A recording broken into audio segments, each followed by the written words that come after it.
मेरा नाम राजेश कुमार है। मैं बाय प्रोफेशन डॉक्टर हूँ। मेरी डॉक्टर जाकिर नाइक से सवाल भी है और इल्तिजा भी है, रिक्वेस्ट है। हम पाकिस्तान में पैदा हुए हैं, तो हम शुरू से ही इस्लामियात और मुस्लिम्स दोस्तों के साथ काफ़ी हमारा कोऑर्डिनेशन रहा है। तो हमें इस्लाम के बारे में 100% नॉलेज तो नहीं है, लेकिन हमारा कुरान शरीफ पे बहुत ज़्यादा बिलीव है कि जो बातें कुरान शरीफ में लिखी हैं वो अटल है और अटल ही रहेंगी। मेरी रिक्वेस्ट और सवाल ये है कि हमारे मुल्क में डॉक्टर साहब आए हैं, डॉक्टर साहब की बड़ी ऑनर है। डॉक्टर साहब की बात गवर्नर साहब भी रखेंगे, हमारे दूसरे बड़े हुक्मरान जो इस वक्त लीड कर रहे हैं वो भी रखेंगे।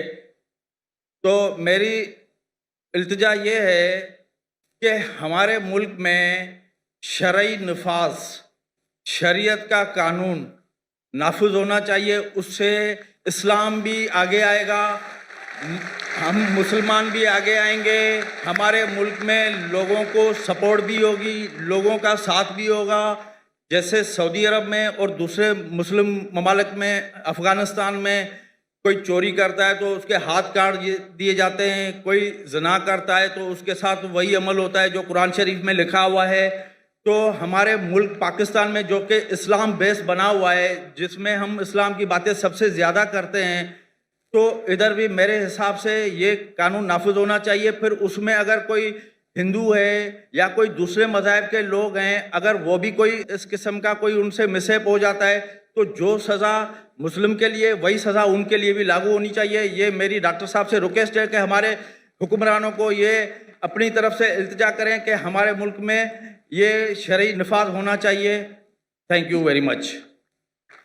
डॉक्टर राजेश ने एक बहुत बेहतरीन इल्तिजा की है मुझसे और कहा है कि लोग मेरी पाकिस्तान में इज़्ज़त करते हैं, अल्हम्दुलिल्लाह। तो वो कहते हैं मुझे कि आप पाकिस्तान में शरिया कानून क्यों नहीं नाफिज करें। करना चाहिए, ना कि सिर्फ मुसलमानों पर लेकिन गैर मुसलमानों पर। और जैसा मैंने पहले कहा था कि पाकिस्तान एक वाहिद मुल्क है सारी दुनिया में जो इस्लाम के नाम पे पैदा हुआ या कायम किया गया, वाहिद है। नाम भी है इस्लामिक रिपब्लिक ऑफ पाकिस्तान, वाहिद मुल्क जो इस्लाम के नाम पे अलहदा हुआ, अलग हुआ और सिर्फ बुनियाद डाली। और पाकिस्तान मतलब पाक जगह, स्तान मतलब जगह, पाक मतलब होली, पाकिस्तान। और थ्योरेटिकली जो मैं सुना हूं कि कुरान इज द कॉन्स्टिट्यूशन, जो कानून है कुरान का होना चाहिए।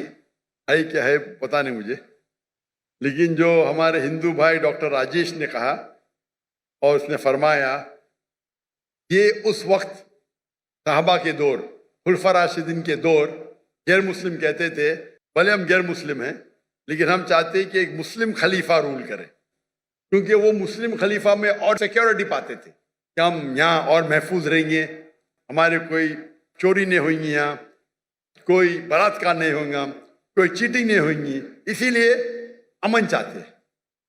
भाई साहब ने जो इल्तिजा की है मुझसे, मैं तो हमेशा नॉट पाकिस्तान जो भी हुक्मरान से मिलता हूँ तो अल्लाह ताला मेरा हिसाब किताब तो लेंगे ना। ये कौन है आखिर भाई? अल्लाह ने मुझे मिलाया क्यों हुक्मरान से? अल्लाह जब मिलाता है मुझे कोई हुक्मरान से, या कोई प्राइम मिनिस्टर हो या प्रेसिडेंट हो या मलिक हो या शेख हो, मैं पहले ये भापता हूं कि ये मेरे कितना करीब है, कितना करीब है। और क्योंकि ऐसी कुछ चीज कहना कि मुझे पता है 100% नहीं मानने वाला है, तो छोटी चीज कहो ना तो मानेगा। क्योंकि जब मैं मिलता हूं जो हेड्स ऑफ स्टेट से, माशाअल्लाह हमारे वहाँ 50 से 85 से ज़्यादा तो मिल चुका हूं मैं, जो मुस्लिम ममालिक के है, गैर मुस्लिम ममालिक हेड्स ऑफ स्टेट से भी मिला हूं मैं। अल्लाह ने मुझे नवाजा है, मैं कुछ नहीं, मैं नाचीज हूँ। तो जब मिलता हूं तो अल्लाह ताला में हिसाब किताब लेंगे ना, मैंने तुझको मिला, तूने किया क्या, बराबर कि नहीं? तो ये मुझे एज अ दाई मुझे देखना चाहिए वो उसके नजदीक मेरी इज्जत कितनी, और बेस्ड ऑन इज्जत मैं रिकमेंडेशन देता हूं। मैं एक मिसाल दूंगा आपकी जवाब पूरा करने के पहले। जो गैम्बिया के प्रेसिडेंट थे डॉक्टर याहिया जामे, उनने मुझे एक इनविटेशन दिया था, दावत दी थी 2014 में। तो बोला गैम्बिया, ये गैम्बिया का नाम तो सुना ही नहीं मैंने, ज़ैम्बिया पता, गैम्बिया क्या है? मैंने बोला मैनेजर चेक करो भाई ये कंट्री है क्या नहीं। तो बोला छोटी कंट्री है वेस्ट अफ्रीका में, छोटी सी, जिसकी पॉपुलेशन 2 मिलियन है। तो बोला हाँ डॉक्टर साहब है कंट्री। तो मैंने बोला अच्छा मैं आता हूं। जैसा मैं गया वहां, डॉक्टर याहिया जामे वो कहने लगे कि मैं पहले आपसे माफी मांगता हूं। क्यों? मैंने बिना परमिशन आपका पीस टीवी जामिया में सब जगह ऑन कर दी। मैं बोला माफी क्या, मैं तो आपके लिए दुआ करूंगा, मेरे कॉपीराइट नहीं है हमारे पास। पहले 90% थी गैम्बिया की मुस्लिम पॉपुलेशन, अभी 95% हो गई।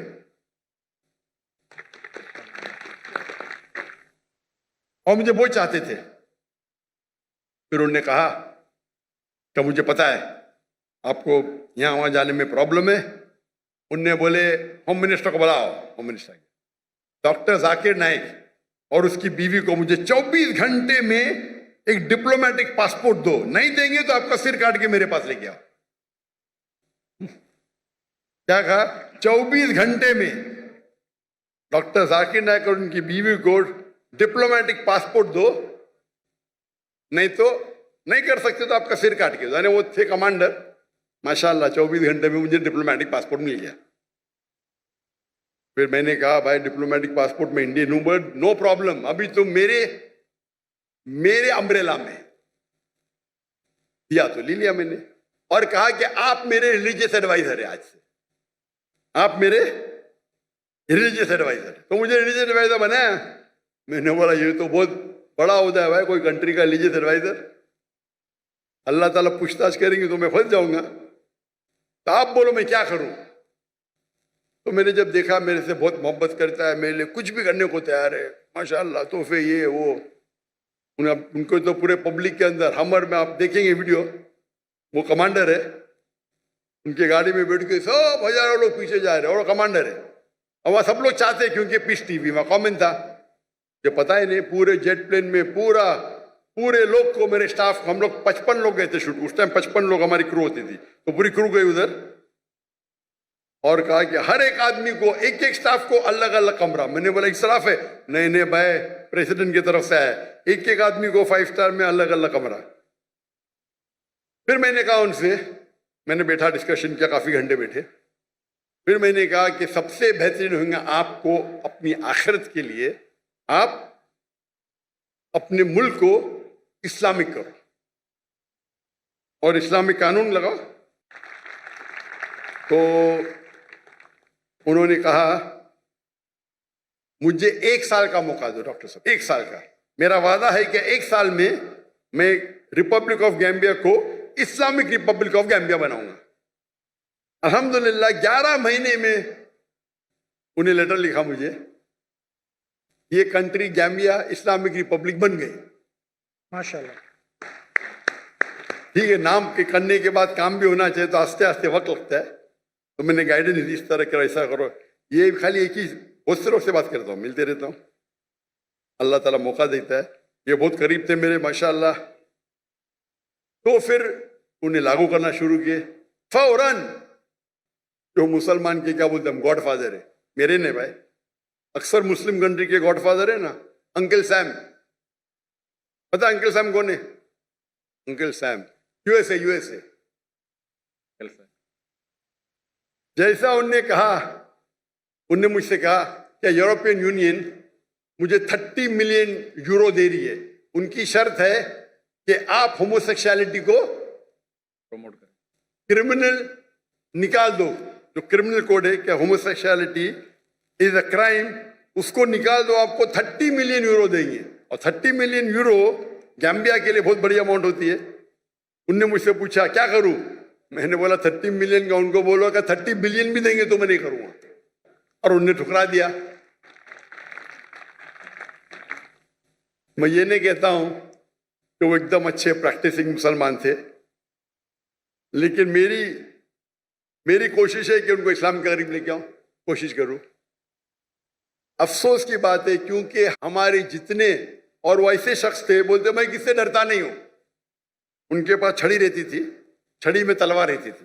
वो यूएनओ में जाके मुझे कहते थे, doctor Zakir, I am the only Muslim leader who goes there and starts with Bismillah Rahman Rahim. No one. I'm a Muslim. I'm proud to be one. Height भी थी माशाल्लाह उनकी। 1 साल होने के बाद इमीडिएटली इलेक्शन के अंदर वो ओवर पावर करते और उनको छोड़ने पड़ा कंट्री। 25 साल रूल किए। जब उनने अपने कंट्री को इस्लामिक कर दिए, वो कह रहे थे this is the 4th Islamic country या 5th।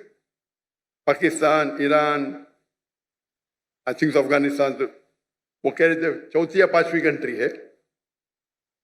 और यूएसए के न्यूज़पेपर में आता है doctor Zakir Naik is the godfather of doctor Yahya Jami. वो याह्या जामी क्योंकि वो कंट्री छोटी है, तो मैंने उनसे कहा इंशाअल्लाह अल्लाह सुब्हानहू व तआला यहाँ की प्रेसिडेंसी की वैल्यू कुछ नहीं, अल्लाह ताला आपको इंशाल्लाह आखिरत के अंदर जो दर्जा देंगे वो यहाँ से कई बेहतर है। तो जब भी मैं कोई प्राइम मिनिस्टर या प्रेसिडेंट या कोई किंग या कोई शेख से मिलता हूँ, मैं कोशिश करता हूँ कि मैं उन्हें पैगाम पहुँचाए। पैगाम पहुँचाने के बाद ये भी ख्याल रखता हूँ कि मैं आम में नहीं करता हूँ। अभी तो जामिया है नहीं, इससे बोल रहा हूँ। जो अभी जो लोग प्रेसिडेंट है उनके बारे में जिक्र नहीं करूंगा, ये ठीक नहीं है। अभी डॉक्टर जामी नहीं है तो नो प्रॉब्लम, लेकिन अगर कोई रूलिंग है अभी तो नहीं करना बेहतर है। ये हमारे इस्लाम की तालीम है, ये कुछ चीज छुपाना चाहिए, कुछ चीज जो बोल सकते पब्लिक में बोलता हूं मैं। तो इसी तरीके से मैं जब भी मिलता हूं कोशिश करता हूं लोगों के कुरान। आपने जो इल्तिजा की बिल्कुल सही की, और मैं पब्लिक के सामने कहता हूं कि पाकिस्तान में ने सारे मुसलमान मुल्क ने गैर मुसलमान मुल्क में भी मेरे हिसाब से शरिया लागू होना चाहिए, जो हमारे हिंदू भाई तालीम मार रहे माशाअल्लाह।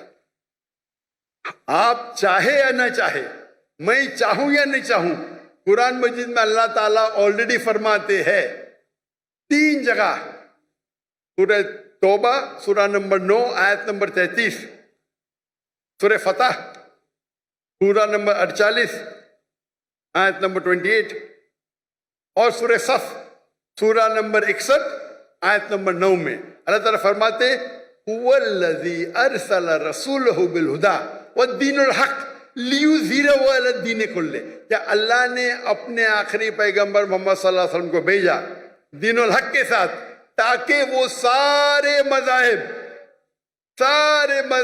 कुल, चाहे वो क्रिश्चियनिटी हो, जुडाइज्म हो, हिंदुइज्म हो, बुद्धिज्म हो, एथियज्म हो, कम्युनिज्म हो, सोशलिज्म हो, कुल मास्टर देम ऑल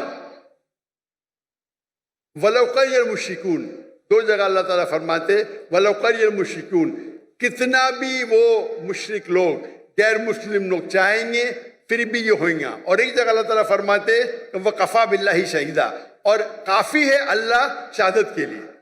तो ये 3 जगह अल्लाह ताला का वादा है कि सारी दुनिया की हुकूमत इस्लामिक होगी। उसकी तारीख नहीं लिखी गई है, लेकिन हदीस में आता है। अभी वो 2 साल बाद होगा, 20 साल बाद होगा, 200 साल बाद होगा, ये मैं जानता नहीं, लेकिन ये हदीस के अंदर कई हदीस में है इंशाअल्लाह सारी दुनिया में खिलाफत आएंगे और 7 साल तक मुसलमान सारी दुनिया को रूल करेंगे। ये पढ़ के मुझे बहुत इत्मीनान होता है। आज की हालात जो देखते, जो आज की हालात हम मुसलमान की है, तो हम ख्वाब में भी नहीं सोच सकते ही हो सकता है। अल्लाह के रसूल की हदीस है कि अल्लाह ताला फरमाते एक वक्त आएगा जब मुसलमान पे सब लोग झपटेंगे। तो साहबा पूछते क्या उस वक्त मुसलमान कम होंगे? तो अल्लाह के रसूल फरमाते नहीं, मुसलमान बहुत तादाद में रहेंगे, लेकिन झाग की तरह रहेंगे, फ्रॉथ, उनकी कोई वैल्यू ही नहीं। आज हम देखते मुसलमान 25% है, 2 बिलियन से ज्यादा, वैल्यू नहीं कुछ, क्योंकि हम कुरान को छोड़ चुके हैं। कुरान पे अमल नहीं करते अक्सर लोग,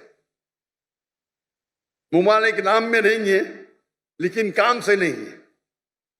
तो अगर हम कुरान और हदीस पे चले, और जैसे आपने इल्तिजा की कि शरिया लॉ होना चाहिए, मैं भी जानता हूं, सिविल एंड क्रिमिनल बोथ, मेरी भी ख्वाहिश है पाकिस्तान में ने पूरे दुनिया में हो। अगर पूरे दुनिया में शरिया नाजिल होंगी तो इंशाअल्लाह अमन होगा। कौन आपको ब्लैकमेल नहीं करेगा, कौन आपको धमकी नहीं देगा, कोई टेररिस्ट बचेगा नहीं, आपको ना जिना में दिखेगा। और हदीस में आता है 7 साल तक पूरे दुनिया में अमन रहेगा। प्रॉब्लम ये है हम मुसलमानों में, कम कहते हैं मुस्लिम है, शरिया है या, लेकिन अमल नहीं करते।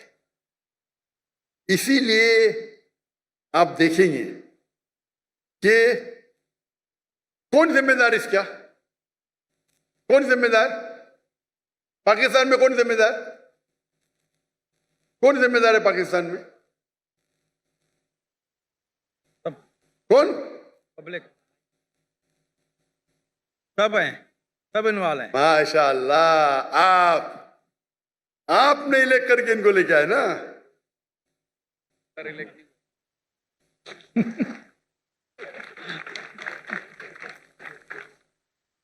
डेमोक्रेसी इस्लाम में अलग डेमोक्रेसी तो ऐसी होती नहीं, बट फिर भी आप है, अगर आप चाहे कि वो लोग आए जो इस्लाम को कायम करे, अभी के लोग भी कायम करना चाहते हो मुझे पता नहीं, आप लोग अगर करेंगे, आप चाहेंगे तो हो सकता है, आप नहीं चाहते होंगे, आपकी गलती है। तो अगर हम चाहते हैं तो बिल्कुल आसान है, और ये मुल्क की बुनियादी है इस्लाम, इस्लाम के नाम पे अलग हुआ तो आपके लिए तो और आसान है। आपके कॉन्स्टिट्यूशन में लिखा हुआ है, हमारे कॉन्स्टिट्यूशन में तो नहीं है, आपके कॉन्स्टिट्यूशन में। तो आप कॉन्स्टिट्यूशन में लिखा है तो आप जो तरीका है, जो अच्छे दानिश्वर है मुसलमान पाकिस्तान में, मिलो, जाके उनसे बात करो, क्या लॉ है पढ़ो, और इंशाल्लाह मन के साथ ये हो सकता है। बेनसीब हाथ में आपके है, मेरे नहीं। जितना अल्लाह ने मुझे सलाहियत दी मैं तो दावत देता हूं, वो तो मेरा काम है, लेकिन कि चाबी आपके हाथ में मेरे हाथ में नहीं। मैं तो आया कल चले जाऊंगा, बराबर के नहीं, चाबी आपके हाथ में, आपसे पूछताछ होगी। तो जैसे भाई साहब ने क्या, मैं रिक्वेस्ट तो कर दिया हूं, इंशाअल्लाह हम देखेंगे कितना जल्दी होता है कि पाकिस्तान के अंदर ही नहीं सारी दुनिया में, ये लेक्चर में कहता हूं मैं, सारी दुनिया में इस्लाम का कानून होना चाहिए। और मैं ये कहता हूं अगर डिबेट हो जाए, debate, let's have a debate कि कौन सा कानून बेस्ट है, क्रिश्चियन हो या हिंदू हो या इस्लामिक हो, सेक्युलर हो, इस्लाम की तरफ से मैं आऊंगा। मैं कोई आलिम स्कॉलर नहीं हूं, मैं बोला अगर दम है किसको तो डिबेट करो भाई, मैं साबित करूंगा साइंटिफिकली, लॉजिकली, कोई बेहतर कानून नहीं बनिस्बत अल्लाह के। आप कोई यूएसए का कॉन्स्टिट्यूशन लेके आओ, इंडिया का कॉन्स्टिट्यूशन लेके आओ, यूके का लेके आओ, पाकिस्तान का पता नहीं मुझे, कोई भी कॉन्स्टिट्यूशन लेके आओ, इस्लाम की तरफ से मैं नुमाइंदगी करूंगा इंशाअल्लाह। कोई नया कॉन्स्टिट्यूशन मुझे वक्त देना पढ़ने के लिए, नहीं पता तो पढ़ूंगा ना मैं, तहकीक करूंगा ना, तहकीक करके इंशाअल्लाह इस्लाम की तरफ से मैं हाजिर हूं, साबित करूंगा। लाइव डिबेट फ्री, बड़े मैदान में करेंगे। कि भाई साहब ने 1 लाख का गलत कहा, वो 1 मिलियन का तर्जुमा 1 लाख कर दिया इनने। 1 मिलियन का तर्जुमा होता है 10 लाख, सबसे बड़े गैदरिंग 10 लाख, किशनगंज में 10 लाख, 1 लाख नहीं, 1 मिलियन का तर्जुमा होता है 10 लाख, सबसे बड़ी गैदरिंग 10 लाख है। इंशाअल्लाह अगर कानून पे बहस हुआ तो 10 लाख के 1 करोड़ आ जाएंगे इंशाअल्लाह, ठीक है ना। इस्लाम के तरफ से मैं नुमाइंदगी करूंगा। अब डॉक्टर राजेश, आपने मुझे इल्तिजा की, मैंने बोल दिया जवाब। मैं आपसे पूछना चाहता हूँ, क्या आप एक खुदा में मानते? जी। हाँ, आप मानते कि बुत परस्ती सही है क्या गलत है? बिल्कुल सही नहीं है, बुत परस्ती गलत है। या माशाअल्लाह। आप मानते हैं कि मोहम्मद सल्लल्लाहु अलैहि वसल्लम अल्लाह के पैगंबर है? बिल्कुल। माशाअल्लाह। तो ये 2 चीज जिस तरीके से मैंने कुछ लम्हों पहले कहा था कि इस्लाम में एंटर होने के लिए दो चीज की जरूरत है। मानो कि एक खुदा है और उसका कोई माबूद नहीं, कोई मूर्ति नहीं, और मोहम्मद सल्लल्लाहु अलैहि वसल्लम आखिरी पैगंबर। आप तो दोनों में मानते, तो मेरे हिसाब से आप मुसलमान हैं। माशाल्लाह, आप समझे ना? बिल्कुल। मैंने तकरीर की है similarity between Islam and Hinduism. बाद में मेरे एक और सवाल है। पर पहले ये- मेरे सवाल का जवाब दीजिए ना। क्या? नहीं, मेरा सवाल था, आप मानते खुदा एक है, जी हाँ, आप मानते अल्लाह के रसूल मोहम्मद सल्लल्लाहु अलैहि वसल्लम है, तो उसका मतलब मुस्लिम है आप। माशाल्लाह। तो आप चाहेंगे शहादत देने के लिए, शहादत मुसलमान होने के लिए शहादत देने की जरूरत। मान लो आप मुस्लिम है, तो मेरे हिसाब से आप मुस्लिम हैं, मेरे हिसाब से। और जो इल्तिजा आपने की यहाँ के कि कोई भी मुस्लिम में दम नहीं था, बाकी नहीं किया। इधर हजारों लोग हैं, 50,000 लोग हैं, किसमें दम ही नहीं था। जी हाँ, आप मर्द के बच्चे हैं माशाल्लाह, अल्लाह खुश। इसीलिए मैं आपकी इज्जत करता हूँ, बिल्कुल। समझे ना? डॉक्टर साहब, आपसे सबकी मोहब्बत है। जी हाँ, अल्लाह पाक सबको खुश रखे। आमीन। जितने भी हमारे ऑडियंस हैं, आप लोग भी खैरियत से पाकिस्तान से अपने मंजिल मकसूद तक चले जाएं। जी हाँ, और इंशाल्लाह नेक्स्ट टाइम जब आप आएंगे तो इससे भी अच्छा प्रोग्राम होगा इंशाल्लाह। और उसमें इंशाल्लाह कोई हमारी इससे भी अच्छी बातें होंगी। मेरा एक और सवाल है जी हाँ। कि माइनॉरिटी के हकूक़ मुस्लिम रियासत पे किस हद तक हैं और माइनॉरिटी के अपने क्या फ़राइज़ हैं कि हम अपनी रियासत के लिए हमें क्या करना चाहिए? बहुत अच्छा सवाल है कि इस्लामिक कानून में इस्लामिक गवर्नमेंट के क्या हुकूक है गैर मुस्लिम के मुतालिक, और माइनॉरिटी के गैर मुस्लिम के क्या हुकूक है उस इस्लामिक रियासत के लिए। नंबर 1, इस्लामिक रियासत की दो चीज़ें, वो गैर मुस्लिम है, तो इस्लाम में कोई भी किसी को ज़बरदस्ती कर नहीं सकता इस्लाम कबूल करने की।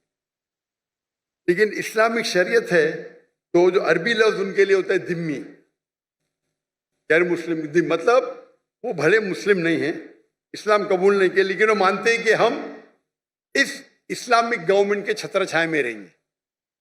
वो ज़रूरी नहीं माने अल्लाह के, वो चाहे अल्लाह 3 माने, नो प्रॉब्लम। ज़रूरी नहीं कि माने मोहम्मद सल्लल्लाहु अलैहि वसल्लम में, लेकिन वो ये मानते हैं कि हम इस्लामिक गवर्नमेंट के प्रोटेक्शन में। तो जब वो प्रोटेक्शन में मानते हैं तो रूल है कि उनको बाकी चीज़ नहीं, लेकिन एक होता है जिजिया टैक्स, बहुत कम होता है आज की तारीख में, कपल ऑफ $100, ज़्यादा नहीं। आज जो इनकम टैक्स बढ़ते हैं वो जिजिया टैक्स से कई गुना ज़्यादा है। तो जिजिया टैक्स मतलब आप मानते हैं कि आप अंडर प्रोटेक्शन है इस्लामिक लॉ में। तो आप एक बार प्रोटेक्शन में आ गए तो कोई भी आपको परेशान करे तो वो इस्लामिक हुकुम, इस्लामिक गवर्नमेंट का ड्यूटी है कि आपको प्रोटेक्ट करे। अगर कोई भी आपके घर में चोरी करे तो उनकी ड्यूटी है उसको पकड़े, आपको कोई नुकसान करे तो उससे रोकना उनकी ड्यूटी है, चाहे मुस्लिम हो या गैर मुस्लिम। और मिसाल है हज़रत उमर रज़ियल्लाहु अन्हु की, जब वो खलीफा थे तो 10 मुसलमान एक यहूदी लड़की को मारते, कत्ल करते, 10 के 10 को पेनल्टी, कत्ल। मुसलमान थे, यहूदी लड़की को मारते हैं, कत्ल करते, मुस्लिम 10 मुसलमान यहूदी लड़के कत्ल करते, नाजायज था, सारों को सजाए मौत। ये इस्लाम का कानून है। तो जिस तरीके से बाकी मुसलमान को प्रोटेक्ट होता है, हर गैर मुस्लिम को ज्यादा, क्योंकि इज्जत का सवाल है, ज्यादा होता है। क्यों? क्योंकि आप हमारे अंडर प्रोटेक्शन में हैं, और अगर जंग होती है वो मुस्लिम मुल्क के दूसरे के साथ, आपको जंग में आने की जरूरत नहीं। बाकी मुसलमान चाहे डॉक्टर हो, चाहे इंजीनियर हो, चाहे करोड़पति हो, अगर खलीफा ने कहा आपको जंग में हिस्सा लेना है तो लेना लाजिम है, उनके लिए कोई एस्केप नहीं है। लेकिन गैर मुसलमान के लिए वो अपने घर पे सुकून से रह सकते, दे विल बी प्रोटेक्टेड। तो आप कंपेयर करो, आप इतना इनकम टैक्स देते आम शहर में, फिर भी प्रॉब्लम होता है। यहाँ जिजिया दो, मानो यू आर वेल। इसीलिए आप हिस्ट्री देखेंगे, सहाबा के दौर, खुलफा राशिदीन के दौर, गैर मुस्लिम चाहते थे, इनवाइट करते थे गैर मुस्लिम, यहाँ आके भाई हमारे राज्य को निकालो, आप आके रूल करो। खत लिखते थे हमारे खलीफा को, आप यहाँ आओ। जब वो आते थे, कुछ लोग मुसलमान बनते थे, कुछ नहीं बनते थे। जो लोग मुसलमान नहीं बनते थे वो भी लेकिन सुकून की नींद सोते थे। तो इस्लाम जो स्प्रेड हुआ, ये हमेशा जो हिस्ट्री में बता तलवार तलवार, ठीक कुछ तलवार हुए, ऐसा नहीं कि नहीं हुए, लेकिन ये अक्सर जो फैला वो अमन के साथ फैला। हमारे ताजिर जाते थे, उनको दिन अच्छा लगा, मान लिए। मलेशिया, इंडोनेशिया, कोई मुस्लिम आर्मी नहीं है। तो और आपका दूसरा पार्ट सवाल का कि गैर मुस्लिम के हुकूक क्या है? गैर मुस्लिम के हुकूक ये है क्या वो देखे और रूल को फॉलो करे, जो कानून है उसको फॉलो करे। ऐसा नहीं कि वो कानून तोड़े तो उनको भी पनिशमेंट मिलेगी, तो जो कानून है उसको फॉलो करे। ये देखे कि वो कोई भी इस्लामिक चीज के खिलाफ ना बात करे, नहीं माने नो प्रॉब्लम, लेकिन आगे अगर नारे लगाए गए इनके खिलाफ उनके तो ये गलत है, तो आपको रूल्स फॉलो करना चाहिए। आप महफूज है, आप अपना ईमान रख सकते हैं, ईमान बदलने की जरूरत नहीं है।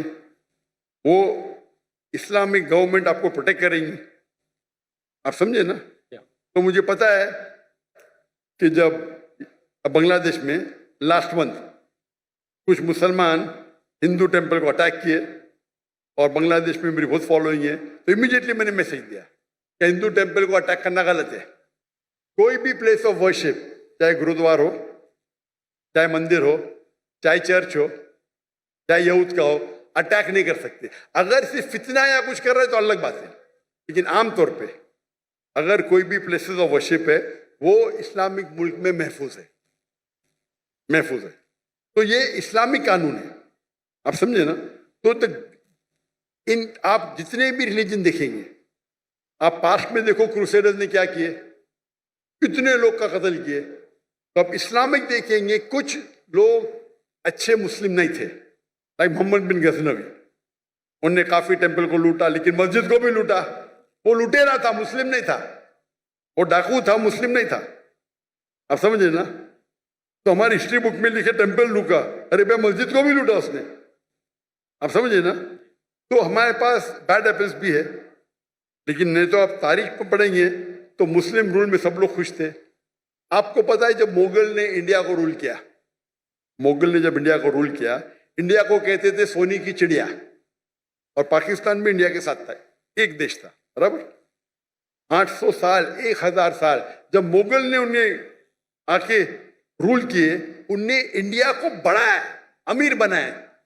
दुनिया का 25% जीडीपी सिर्फ हिंदुस्तान था, एक शहर, पॉपुलेशन भी कम थी। जब ब्रिटिशर्स आए क्या किए, लूटे इंडिया की शहर, पूरी दौलत को लेके गए, कोहिनूर हीरा लेके। मुगल जब आए तो इंडिया को अपना घर बनाए, हिंदू के साथ भाईचारा था, कंट्री इकोनॉमी बड़ी, सब लोग पावरफुल थे। जब ब्रिटिशर्स आके लूटे तो ब्रिटिशर्स ने पूरी दौलत लेके गए, हमको गुलाम बनाए, हम तफर्रुक पैदा किए, डिवाइड एंड रूल। आज की गवर्नमेंट यूके को तारीफ करती है और मुस्लिम को गाली देती है। जिसने हिंदुस्तान शहर को इतना ऊपर किया उसको गाली देती है, और जिसने लूटा उसकी तारीफ करती है, उसकी चाटती है। इसके ऊपर एक हिंदू शशि तरूर, वो पहले मिनिस्टर था, मेरा दोस्त भी है माशाल्लाह, उसने किताब लिखी India and the British rule, ऐसे टॉपिक ऐसा कुछ था। और मैं साबित किया कि जो मुसलमान इंडिया में है, इंडिया को अपना घर बनाए, इंडिया को दुनिया का सबसे ताकतवर मुल्क बनाए, सबसे रिचेस्ट मुल्क बनाए, ब्रिटिश लूट लिए, गरीब बना दिए एकदम। और ब्रिटेन में उनके किताब में सिखाया जाता है Britishers go out and educate the people. झूठ लिखते हैं लोग, झूठ लिखते, चोरी करते जाके बाहर, गुलाम बनाते लोग को और बोलते हम उनको फायदे के लिए जा रहे। जब ऑपोजिशन आया तो जाते जाते भी देश के 2 टुकड़े कर दिए, तीन टुकड़े कर, डिवाइड एंड रूल। तो जो आपका सवाल है कि इस्लामिक लॉ के अंदर गैर मुस्लिम सबसे ज्यादा महफूज है, इंशाल्लाह आपसे भी इंशाल्लाह करूंगा। तो मेरे नजदीक तो आप मुसलमान हैं, जरूरी नहीं कि पब्लिक के सामने बोलना, लेकिन बोलेंगे तो इंशाल्लाह अमल और अच्छी तरीके से कर सकेंगे, तो उसका इंतजार करूंगा मैं इंशाल्लाह। जज़ाकल्लाह, शुक्र।